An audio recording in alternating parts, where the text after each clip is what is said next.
Sisters sisters இன்னைக்கு நம்ம தியானிக்க எடுத்துக்கொண்ட இறை பகுதி நற்செய்தி பகுதி யோவான்.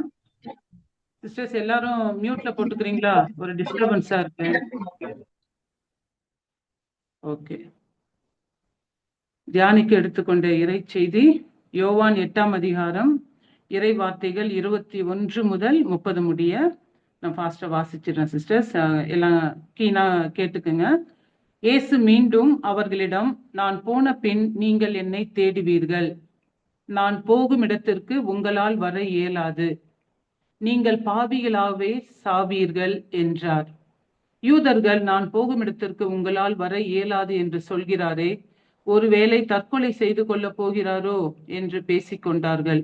இயேசு அவர்களிடம், நீங்கள் கீழிருந்து வந்தவர்கள், நான் மேலிருந்து வந்தவன். நீங்கள் இவ்வுலகை சார்ந்தவர்கள், ஆனால் நான் இவ்வுலகை சார்ந்தவன் அல்ல. ஆகவேதான் நீங்கள் பாவிகளாகவே சாவீர்கள் என்று உங்களிடம் சொன்னேன். இருக்கிறவர் நானே என்பதை நீங்கள் நம்பாவிடில் நீங்கள் பாவிகளாய் சாவீர்கள் என்றார். அவர்கள், நீர் யார் என்று அவரிடம் கேட்டார்கள். அவர், நான் யார் என்று தொடக்கத்திலிருந்தே சொல்லி வந்துள்ளேன். உங்களை பற்றி பேசுவதற்கும் தீர்ப்பிடுவதற்கும் பல உண்டு, ஆனால் என்னை அனுப்பியவர் உண்மையானவர். நானும் அவரிடமிருந்து கேட்டவற்றையே உலகுக்கு எடுத்துரைக்கிறேன் என்றார். தந்தையை பற்றியே அவர் பேசினார் என்பதை அவர்கள் உணர்ந்து கொள்ளவில்லை. இயேசு அவர்களிடம், நீங்கள் மானிட மகனை உயர்த்திய பின்பு இருக்கிறவர் நானே. நானாக எதையும் செய்வதில்லை, மாறாக தந்தை கற்று தந்ததையே நான் எடுத்துரைக்கிறேன் என்பதை நீங்கள் அறிந்து கொள்வீர்கள். என்னை அனுப்பியவர் என்னோடு இருக்கிறார். அவர் என்னை தனியாக விட்டுவிடுவதில்லை. நானும் அவருக்கு உகந்தவற்றையே எப்போதும் செய்கிறேன் என்றார். அவர் இவற்றை சொன்னபோது பலர் அவரிடம் நம்பிக்கை கொண்டனர். இது கிறிஸ்து வழங்கும் நற்செய்தி. கிறிஸ்துவே உமக்கு புகழ். இங்க வந்துட்டு நம்ம எல்லாத்தையுமே தியானிக்கல, ஜஸ்ட் ஒரு 2 இறை வார்த்தைகளை மாத்திரம் எடுத்து தியானிச்சிடலாம் சிஸ்டர்ஸ். 24ஆம் இறை வார்த்தை, நீங்கள் பாவிகளாகவே சாவீர்கள் என்று உங்களிடம் சொன்னேன். இருக்கிறவர் நானே என்பதை நீங்கள் நம்பாவிடில் நீங்கள் பாவிகளாய் சாவீர்கள் என்றார். இத இயேசு சொல்றாரு, சரிங்களா? அவர் இருக்கிறவர் நானே அப்படின்றாரு. ஆனா யூதர்களுக்கு வந்துட்டு எப்பயுமே ஏதாவது ஒரு குற்றம் கண்டுபிடிக்கணும். நம்மளும் அப்படிதான் இருக்கிறோம் இல்லையா? யூதர்கள்ன்றது அப்ப அந்த யூதர்கள், இப்ப நம்மளாம் தான் யூதர்கள் ஸ்தானத்துல இருக்கிறோம். நம்மளும் எப்ப பாரு யார் மேலேயாவது குற்றம் சுமத்திட்டே இருக்கிறோமா அப்படின்னு யோசிக்கணும், சரிங்களா? அப்போ நீங்கள் பாவிகளாவே சாவீர்கள் என்று உங்களிடம் சொன்னேன். இருக்கிறவர் நானே என்பதை நீங்கள் நம்பாவிடில் நீங்கள் பாவிகளாய் சாவீர்கள். அப்போ வந்துட்டு ஜீசஸ் சொல்றாரு, நான் தான் இருக்கிறவராக இருக்கிறேன். நீங்க நான் சொல்றதை நீங்க நம்பலன்னா நீங்க பாவிகளாவே சாவீர்கள், பாவத்துக்கு அடிமையாய் போயிடுங்க. நீங்க நான் சொல்றதை நம்புனீங்கன்னா நீங்க இறை வார்த்தையின்படி நீங்கள் வாழ்வீர்கள் அப்படின்னு நீங்க சொல்லப்படுது, சரிங்களா? இப்போ 28ஆம் வசனம் என்ன சொல்லுதுன்னா, இயேசு அவர்களிடம், நீங்கள் மானிட மகனை உயர்த்திய பின்பு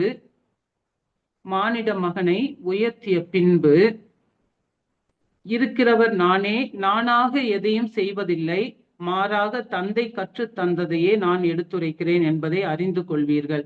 இந்த ஜீசஸ் வந்துட்டு பல விஷயங்கள் மக்கள் கிட்ட செஞ்சு காட்டுறாரு. ஆனா வந்துட்டு அவங்க எல்லாம் வந்துட்டு அவரை ஏற்றுக்கொள்ளவே இல்லை, சரியா? அவர் சொல்றாரு, நானா எதையுமே செய்யல, எனக்கு அப்பா என்ன சொல்றாரோ, பிதா என்ன சொல்றாரோ அததான் நான் இங்க செய்யறேன் அப்படின்னு சொல்லிட்டு சொல்றாரு. ஆனா நீங்க இப்ப இதை நம்ப மாட்டீங்க.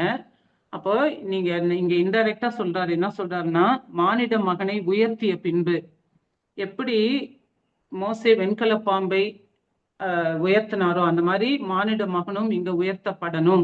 அப்ப நீங்க என்ன அறிஞ்சிக்குவீங்க நான் யாரு அப்படின்றத பாருங்க. அவருடைய மரணத்தை பத்தி இங்க சொல்றார் ஜீசஸ். நீங்கள் மானிட மகனை உயர்த்திய பின்பு இருக்கிறவர் நானே. நானாக எதையும் செய்வதில்லை, மாறாக தந்தை கற்று தந்ததையே நான் எடுத்துரைக்கிறேன் என்பதை அறிந்து கொள்வீர்கள். அப்ப மானிட மகன் இறந்து மரித்து 3ஆம் நாள் உயிர்த்தெழுவார். அப்ப நீங்க என்ன குறிச்சு நான் சொன்னதெல்லாம் உண்மை அப்படின்ட்டு நீங்க புரிஞ்சுக்குவீங்க அப்படின்ட்டு இங்க ஜீசஸ் சொல்றார். நானா எதையுமே சொல்லல, பிதா என்னென்ன சொல்றாரோ அவருடைய சொந்த விருப்பம் எதுவுமே ஜீசஸ் நிறைவேற்றல. சரிங்களா? இன்னைக்கு நம்ம எப்படி இருக்கிறோம் நம்ம யோசிக்கணும். சரிங்களா? ஏதோ நாங்க வர்றோம், எங்களுக்கு பிடிச்சதை செய்யறோம் போறோம்னு இருக்கிறோமா, இல்ல ஆண்டவருடைய வார்த்தையை கேட்டுட்டு வார்த்தை என்ன சொல்லுது அதன்படி நடக்கிறவர்களா இருக்கிறோமா? எப்படி ஜீசஸ் தந்தைக்கு முழுவதுமாக ஒப்பு கொடுத்து தந்தைக்கு கீழ்ப்படிந்து நடந்தார். சரிங்களா? அவர் சொல்றாரு, என்னை அனுப்பியவர் என்னோடு இருக்கிறார், அவர் என்னை தனியாக விட்டு விடுவதில்லை. ஜீசஸ் எப்பயுமே தந்தையின் உறவுல இருந்துகிட்டே இருந்தாரு. அவர் தனியா இருந்ததே இல்லை. அந்த அளவுக்கு அவருக்கு கான்பிடென்ட் இருந்தது. பிதா என்னோட இருக்கிறாரு, நான் என்னைக்குமே நான் தனியா இல்லை அப்படின்னு சொல்லிட்டு சொல்றாரு. சரிங்களா? அப்போ அவர் இவற்றை சொன்ன போது பலர் அவரிடம் நம்பிக்கை கொண்டனர் அப்படின்னு போடப்பட்டிருக்கு. இப்போ இந்த 28ஆம் வசனம், 8ஆம் அதிகாரத்துல 28ஆம் வசனம் வந்துட்டு இதே வந்துட்டு நம்மளுக்கு திருத்தூதர் பணி 2ஆம் அதிகாரத்துல 22 to 24 வசனங்கள்ல போடப்பட்டிருக்கு. சரிங்களா? இப்ப வந்துட்டு பெந்தகோஸ்ட் நாள் வருது. சரிங்களா? அப்ப வந்துட்டு ஜீசஸ் இங்க என்னன்னா சொன்னாரோ, நான் இங்க உயர்த்தின பின்பு, மானிட மகன் உயர்த்தப்பட்ட பின்பு நீங்கள் என்ன, நான் யாருன்றதை நீங்க புரிஞ்சுக்குவீங்க. அவருடைய சாவு குறிச்சி சொல்றாரு. பேதுரு அதை தான் இங்க சொல்றாரு. சரிங்களா?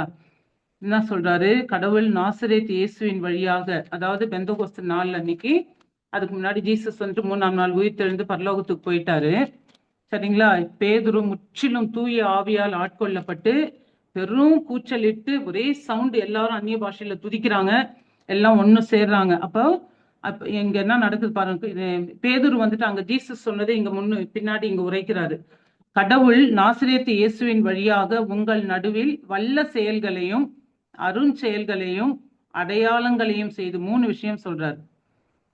வல்ல செயல்களையும் அருஞ்செயல்களையும் அடையாளங்களையும் செய்து அவரை இன்னார் என்று உறுதியாக காண்பித்தார். ஜீசஸ் காமிச்சார் இல்லையா அப்படின்ட்டு பேதுரு இங்க அறிக்கையிடுறாரு. இது நீங்கள் அறிந்ததே. கடவுள் தாம் வரையறுத்துள்ள திட்டத்தின்படியும் தம் முன்னறிவின்படியும் இந்த இயேசுவை உங்கள் கையில் விட்டுவிட்டார்.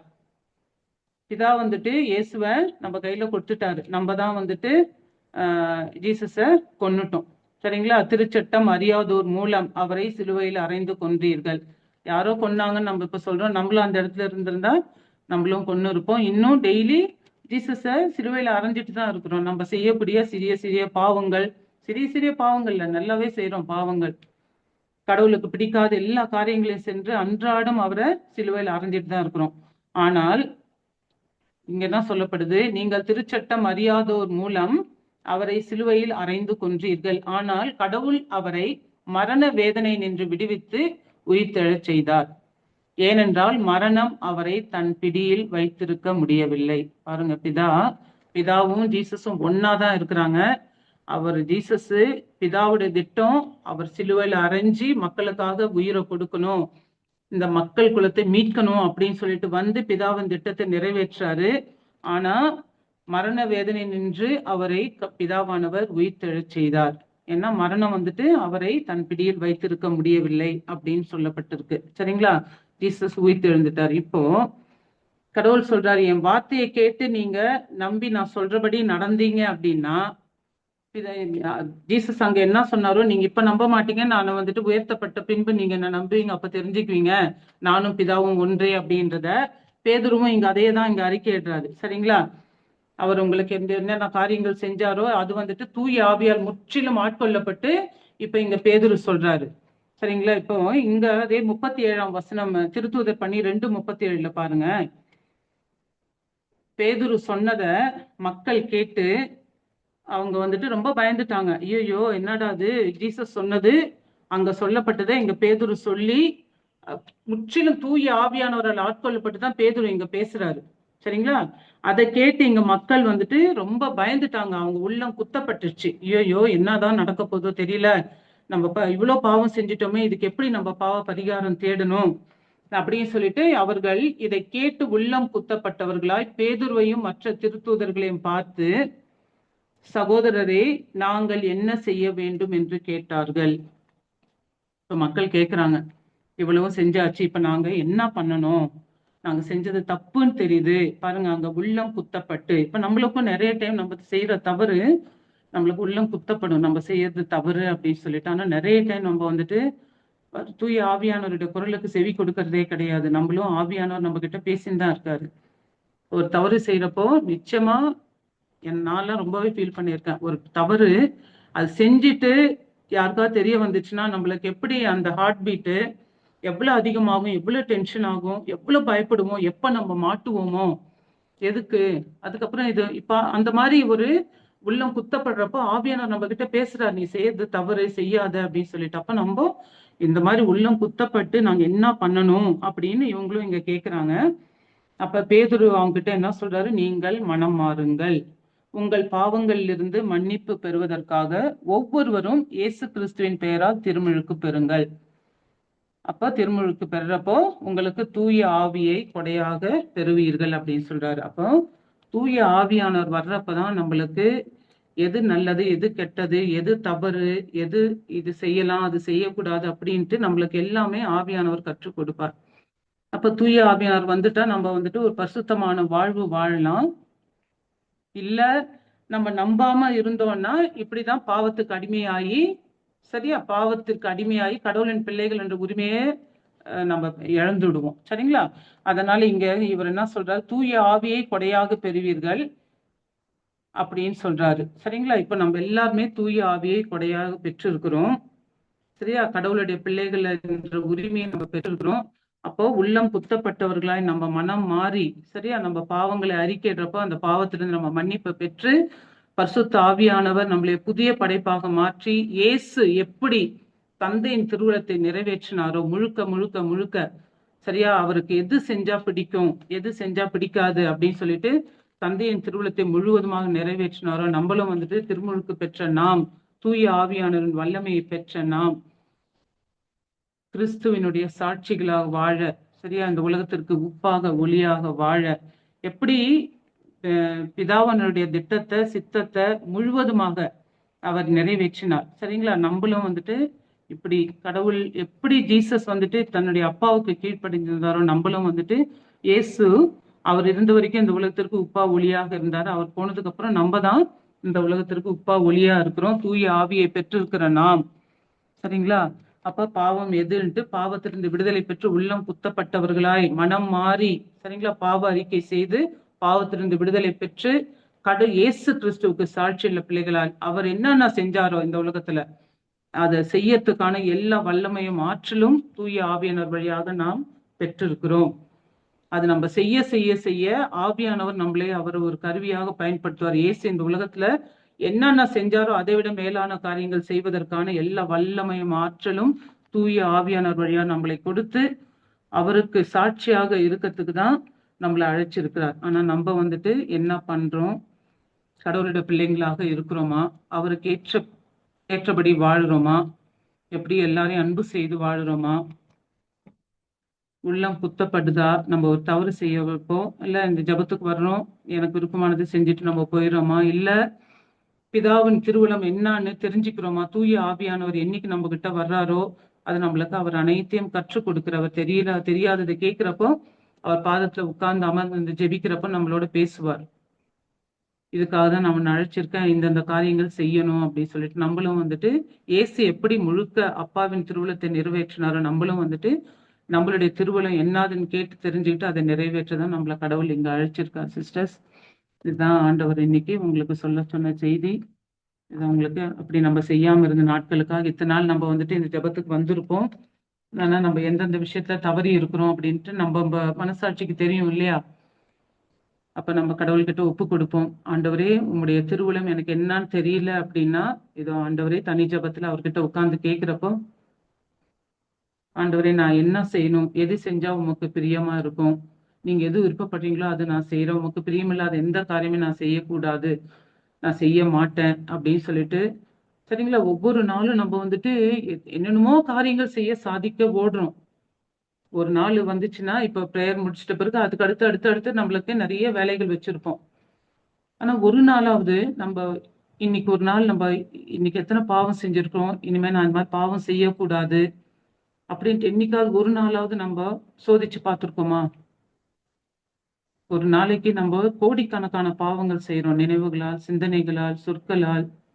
நம்மளுடைய பேச்சுக்களால், நடை உடை பாவனைகளால்.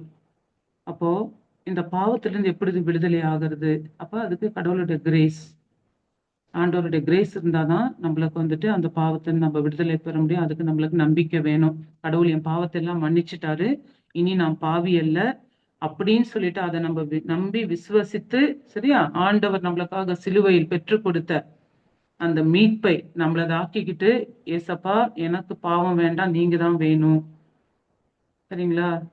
ஒருவன் இந்த இந்த உலகத்தை எல்லாம் நம்மள ஆதாயமாக்கி கொண்டாலும் அவன் ஆத்மாவை இழந்தால் அதனால் அவனுக்கு என்ன பயன்? அதனால நம்ம எல்லா மக்களையும் ஆதாயப்படுத்தி கடவுளுக்கு பரிசாக கொடுக்கக்கூடிய மக்களாக வாழ கடவுள் கருத்தை நம்மள ஒப்பு கொடுத்து ஜெபிப்போம் சிஸ்டர்ஸ், சரிங்களா.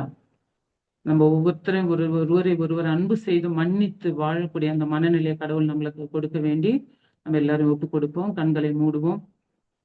நன்றி ஆண்டவரே. அப்பா, நீர் கொடுத்த இந்த இறை செய்திக்காக நன்றி தகப்பனே. அப்பா, நீர் மண்ணிலிருந்து உயர்த்தப்பட்டீர் ஆண்டவரே.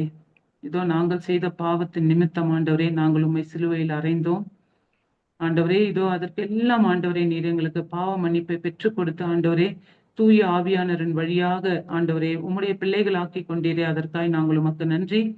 ஒவ்வொரு நாளும் ஆண்டவரே அப்பா, நீர் கொடுத்த இந்த மீட்பை நாங்கள் அனுபவித்து அப்பா பாவம் செய்யாமல் ஆண்டவரே மீண்டும் மீண்டும் நாங்கள் உம்மை சிலுவையில் அறையாமல் எங்களை குறித்து நீர் என்ன திருவுளம் கொண்டுள்ளீரோ அதை நாங்கள் கண்டுணர்ந்து அந்த திருவுளத்தை நிறைவேற்றக்கூடிய பிள்ளைகளாக எப்பொழுதும் உம்மோடு நெருங்கிய உறவு வைத்துக் கொண்டு உமக்கு உகந்ததையே நீர் எப்படி உம்முடைய தந்தையின் திருவுளத்தை நிறைவேற்றினீரோ அதே போல் நாங்களும் இயேசுவே நீர் விட்டு சென்ற இந்த பணியை உம்முடைய திருவுளத்தை நிறைவேற்றக்கூடிய பிள்ளைகளாக இந்த இணையத்தில் வந்திருக்கிற பிள்ளைகள் ஒவ்வொருவரையும் வர முடியாதவர்களையும் கூட அன்பு தகப்பனே உம்முடைய திருப்பாத்து நாங்கள் ஒப்புக் கொடுக்கிறோம்.